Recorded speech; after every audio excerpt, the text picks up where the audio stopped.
April 21st, 1943, Liverpool Harbour. The morning mist hung thick over the Mersey, coating everything in cold dampness that seeped through wool and canvas alike. 43 merchant ships lay anchored in the roads, their empty holds riding high in the water, waiting for the tide and the signal to form up. These were not proud vessels, most dated from the previous war, their hulls patched and repainted so many times that no man could say what colour they had been born. Their engines wheezed like old men climbing stairs. Their maximum speed, in calm seas with following wind, might reach 7 knots. In the spring storms of the North Atlantic, they would be lucky to manage 5. Commander Peter Gretton stood on the bridge of HMS Duncan, watching through binoculars as the convoy began its awkward assembly. At 30 years old, recently promoted, he commanded Escort Group B7, 2 destroyers, 1 frigate, 4 corvettes, 2 rescue trawlers. 9 warships to guard 43 merchants across 3,000 miles of ocean that Admiral Karl Dönitz had turned into a graveyard. The mathematics were simple and brutal.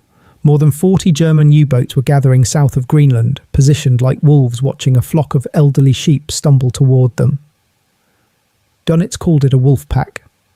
The merchant sailors had other names for it, none of them spoken aloud.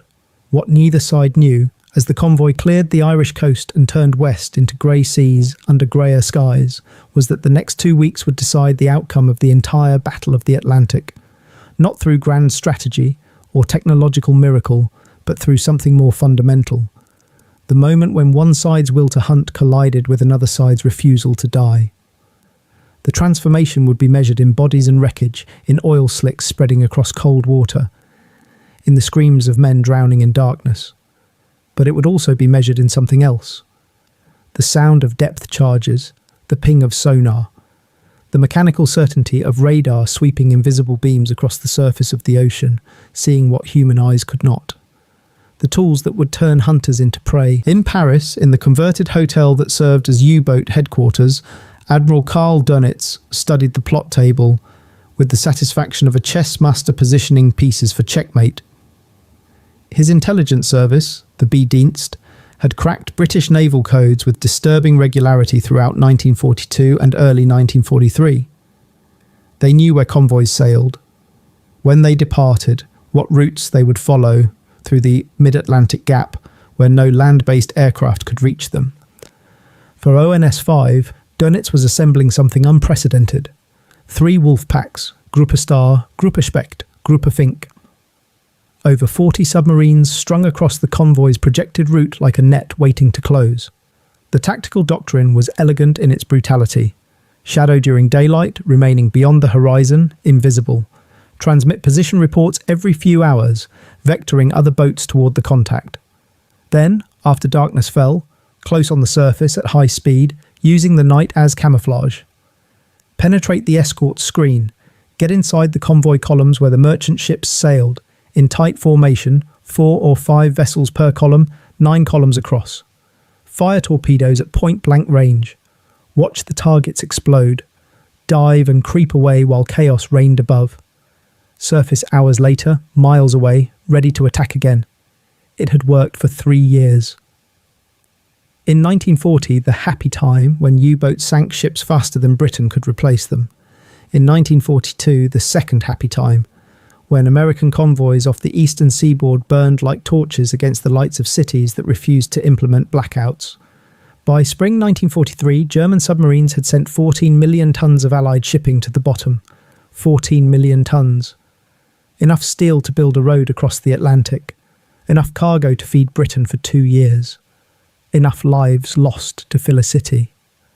Dönitz calculated that if he could maintain this rate of destruction, Britain would be starved into surrender, before American industrial power could turn the tide. The mathematics supported him. U-boat construction had reached its peak. Training programs were producing new commanders monthly. The Allies were losing ships faster than they could build them. Victory was a matter of arithmetic and time.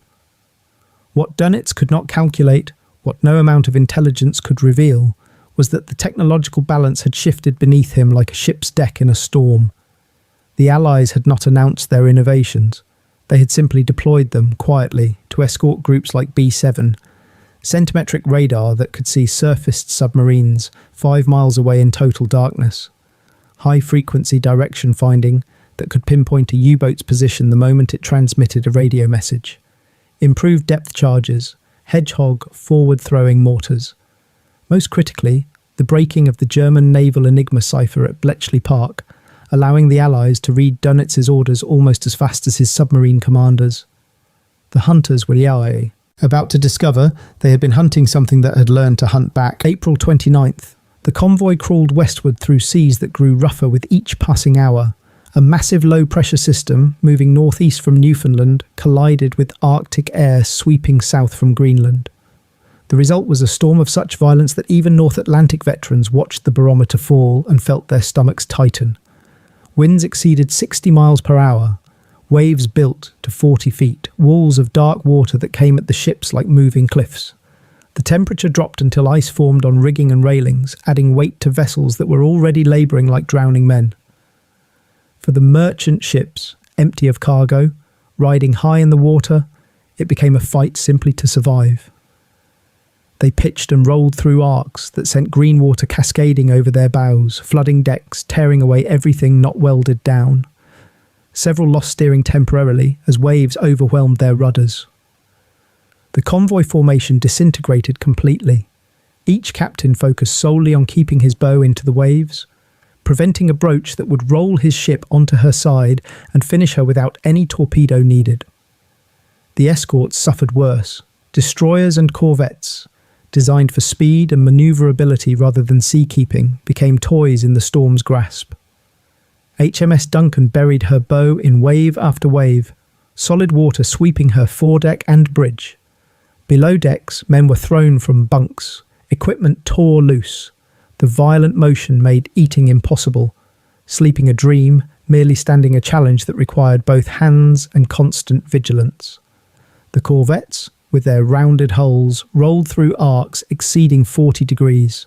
Crew members lashed themselves to stations and simply endured, too exhausted and seasick to do more than wait for the storm to pass. Yet the storm provided unexpected mercy. U-boats attempting to shadow the convoy found surface operations suicidal.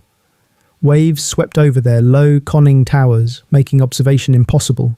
They could submerge, but underwater they were blind and slow, unable to track targets that moved erratically in the chaos above.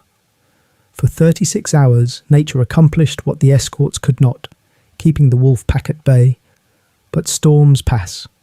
By May 4th, the seas calmed, the sky cleared to cold blue. The scattered convoy began regrouping, ships emerging from the horizon like survivors crawling from wreckage. Lieutenant Commander Sherwood, commanding from HMS Tay after Gretton's forced departure to refuel on May 3rd, counted vessels and calculated odds. The U-boats had also been regrouping. Now, in calm water under clear skies, they closed for the kill, May 4th. Darkness fell at 21:30 hours. 40 minutes later, the mathematics of torpedo warfare began asserting themselves with mechanical precision. Explosions lit the night like lightning, orange fireballs climbing into the sky as cargo holds detonated. Ships lurched, listed, began settling by the stern. Lifeboats dropped into water so cold it would kill a man in 15 minutes. Rescue ships moved through the darkness, searching for survivors, pulling frozen men from the sea, knowing they could not save everyone. Through that night and into May 5th, the U-boats demonstrated why Dönitz believed victory was certain. They penetrated the escort screen with practiced ease. They positioned themselves between convoy columns, in the heart of the merchant formation, where targets surrounded them at ranges measured in hundreds of yards rather than thousands. They fired, reloaded, fired again.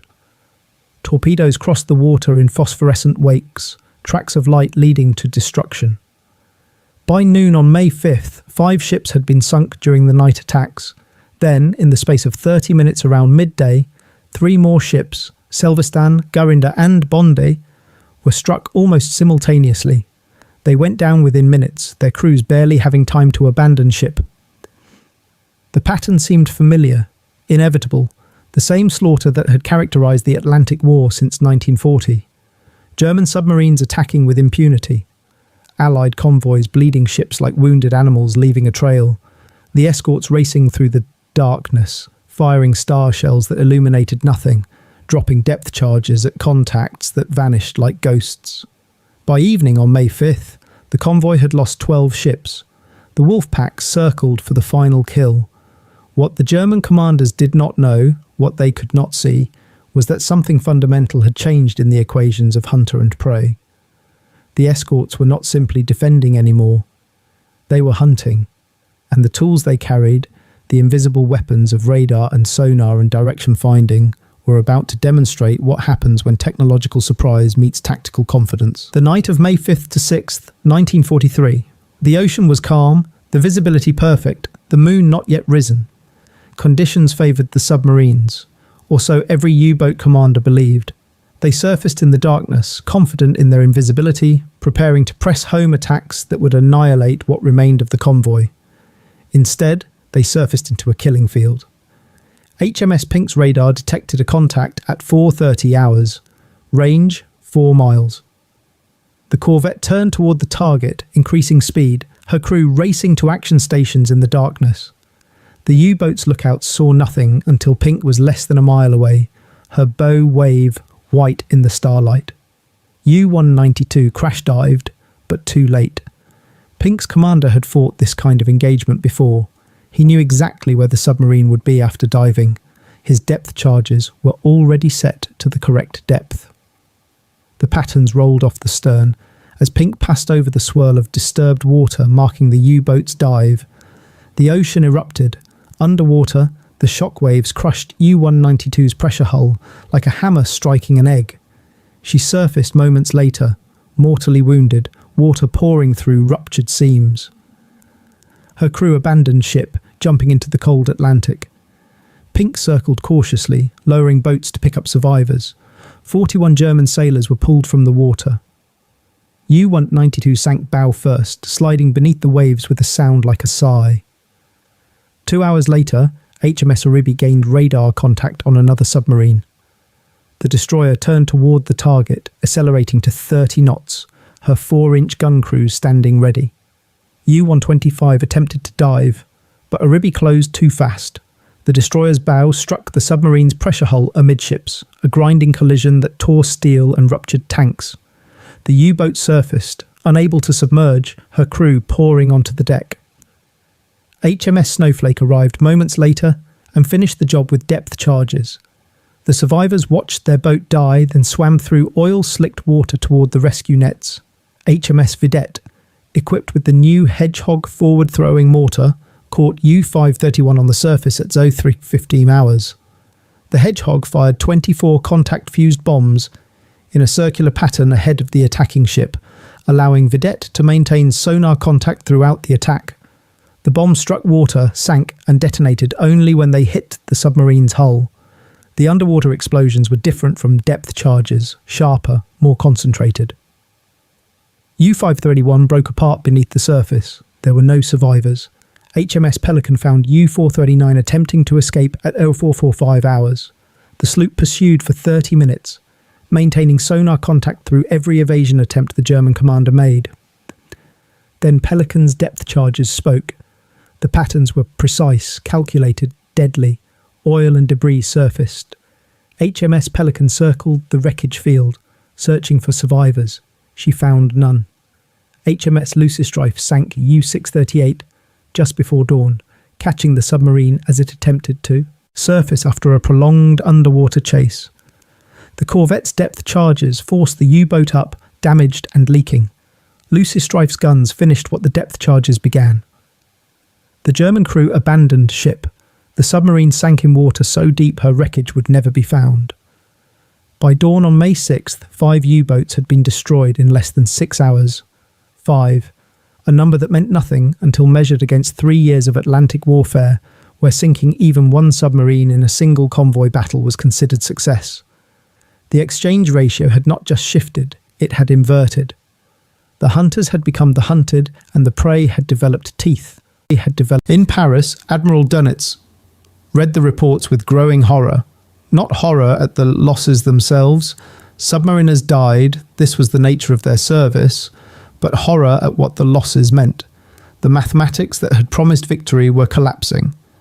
12 merchant ships sunk? Yes. But 6 U-boats confirmed destroyed, 7 more damaged, some severely enough to abort their patrols and limp home to ports where repairs might take months.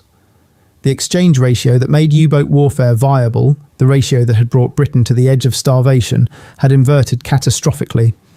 A U-boat required a year to build, a crew required longer to train, and even with training, experience was irreplaceable. The commanders now dying in the North Atlantic were veterans, men who had survived dozens of patrols, who had learned through brutal experience the tricks that kept submarines alive. Each loss represented not just a boat, but accumulated wisdom that could never be recovered. Germany's submarine training program could produce new boats faster than it could produce competent commanders and experienced crews. More disturbing were the reports from surviving commanders. They spoke of being detected before they could even approach the convoy, of escorts that seemed to know exactly where they were, even in total darkness, of being pursued with relentless aggression rather than passive defence, of radar that could see through the night, of sonar that tracked them through every evasion manoeuvre, of depth charges that detonated with uncanny precision at exactly the right depth. The technological superiority that Germany had enjoyed in 1940 had evaporated. The tactical dominance that the wolf packs had maintained for 3 years was gone, replaced by something more ominous: systematic, mechanised, industrialised anti-submarine warfare executed with the same ruthless efficiency that characterised American production. The Allies had not merely caught up, they had leapfrogged ahead, and done so quietly, without announcement or warning. On May 24, 1943, 18 days after the ONS 5 battle concluded, Dönitz made the most significant strategic decision of the Atlantic War. He ordered all U-boats withdrawn from the North Atlantic convoy routes. The official reason given to Hitler was temporary, a pause to re-equip submarines with improved weapons and defensive systems. The reality was starker and simpler. The U-boat offensive had been defeated. German submarines could no longer operate effectively against well-defended convoys. The war that was supposed to starve Britain into submission before America's industrial power could make itself felt had been lost. The statistics for May 1943 told the story in numbers that even Nazi propaganda could not obscure. German U-boats sank 50 Allied merchant ships. In exchange, they lost 41 submarines. 41. Nearly 1 in 3 U-boats that went to sea in May never returned. For the young men who crewed these boats, the implications were terrifying and inescapable. U-boat service had transformed from an elite force to a death sentence. Of the 40,000 Germans who would serve in U-boats during the war, 30,000 would die.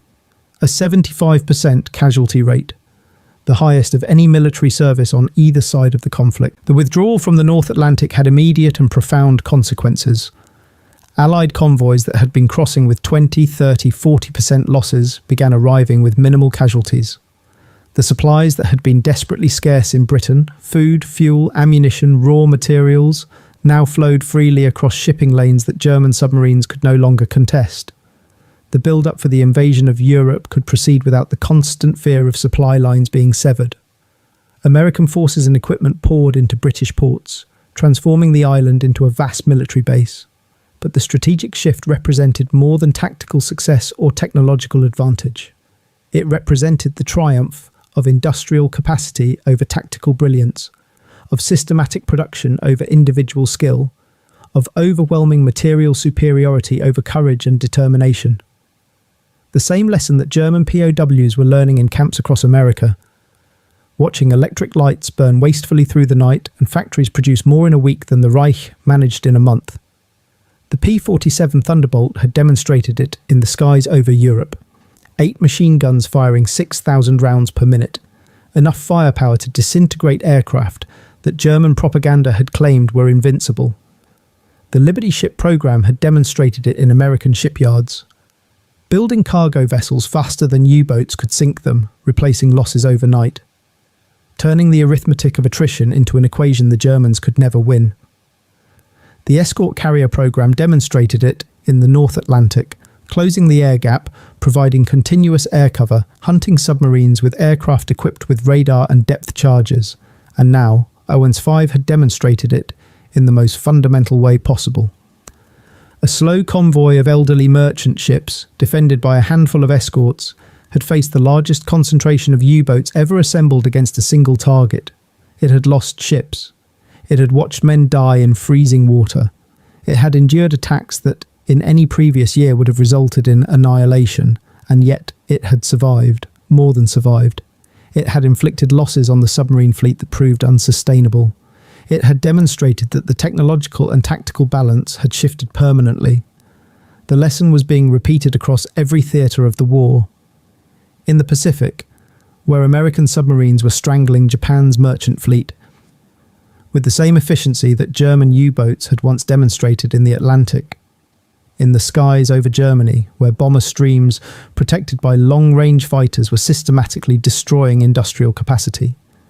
In every factory, shipyard and arsenal across the United States and Britain, where production lines operated 24 hours a day, 7 days a week, producing war material at rates that seemed impossible to mines, shaped by European resource constraints, Germany had challenged the world's greatest industrial powers with courage, tactical skill, and technological innovation.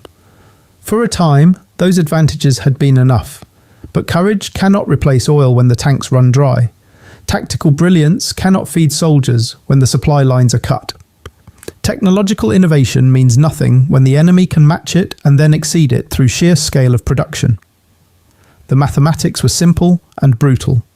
The Allies could lose 1,000 ships, build 1,500, and still have material left over. Germany could lose 100 U-boats and face a crisis that threatened the entire submarine force. Convoy ONS 5 arrived in Halifax, Nova Scotia, on May 12, 1943. 30 merchant ships, reduced from 43, their empty holds still riding high despite the ballast they carried. On the docks, families waited for men who would never arrive. Telegrams were already being delivered to addresses in Liverpool, Glasgow, New York, Oslo. The cold mathematics of war reduced to individual grief, to children who would grow up without fathers, to wives who became widows, to parents who outlived their sons. The crews who survived carried memories they would never fully articulate. The sound of torpedoes striking steel, the screams of men burning in oil fires on the surface of the ocean, the sight of ships breaking in half, their backs snapped by explosions. The cold that seeped into bones during hours in lifeboats waiting for rescue that might not come. The faces of friends who had been there in the morning and were gone by evening. In Germany, other families were receiving telegrams. 41 submarines lost in May. Approximately 2,000 men dead in a single month. Entire crews disappeared without trace, their boats crushed by depth charges or sunk by aircraft, going down in waters so deep that the wrecks would never be found. The men who had been told they were the elite, the tip of the spear that would bring Britain to her knees, had died in darkness at the bottom of the Atlantic. The surviving U-boat crews returned to ports where the atmosphere had changed. The confidence that had characterised the service in 1940 and 1941 was gone, replaced by something that medical officers began calling operational exhaustion, though the veteran submariners had simpler terms for it: fear, the knowledge that every patrol might be your last, that the tactics that had worked for 3 years no longer guaranteed survival, that the Allies had learned to hunt submarines with the same systematic efficiency they brought to every other aspect of industrial warfare. German submarine veterans who had faced Spitfires and Hurricanes without flinching spoke of escort destroyers in hushed tones. They described the sound of depth charges, the metallic ping of sonar, the knowledge that somewhere above, an enemy with radar and direction-finding equipment was tracking them through the darkness. They talked about the aggression of Allied escorts, the way they pursued contacts for hours, refusing to give up, coordinating attacks with multiple ships. Most of all, they talked about the mathematics. The cold calculation that if losses continued at May's rate, the U-boat arm would be destroyed within 6 months. Naval historians would later identify Convoy ONS 5 as the turning point, the moment when the technological and tactical balance shifted irreversibly against the German submarine fleet. Not because of any single innovation or brilliant tactic, but because of accumulated advantages that had finally reached critical mass. Better radar, improved sonar, more escorts, escort carriers closing the air gap, breaking of German codes, training programs that produced experienced crews faster than Germany could replace losses, industrial capacity that could absorb staggering losses and still increase production. But beneath the analysis and statistics lay a simpler truth. Ordinary men on both sides had fought with everything they possessed. German submarine crews had pressed home attacks despite knowing they faced improved defences. Allied merchant sailors had sailed voyage after voyage into waters where death came on a torpedo's wake. British and Canadian escort crews had hunted submarines with relentless determination despite exhaustion that bordered on physical collapse.